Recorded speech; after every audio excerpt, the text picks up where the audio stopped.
Hi, my name is Katie and I'm with WTI.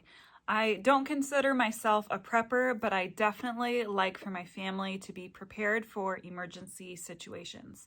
One way I do that is by having a backup supply of food. I've been gluten-free for the past 14 years, and it has been so difficult for me to find emergency food supplies that are gluten-free.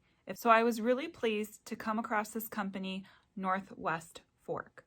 I want to tell you about my experience trying out these different meal options from this company. First of all, you get a ton of food in their emergency kits. Each of these Mylar bags has 15 servings. In all, this is enough for one person for 30 days. I've been enjoying the black bean soup for lunch, and I am very happy to tell you that there's no dry crunchiness. I also tried the black bean chipotle stew. That one was really interesting because it is made with gluten-free oats.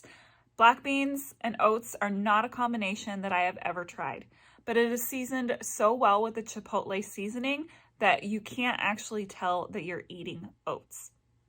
So if you're looking for a great meal for your emergency survival kit, for your next long camping trip, or maybe you just don't like to cook, then you should check out this emergency food supply by Northwest Forks. And that's my point of view.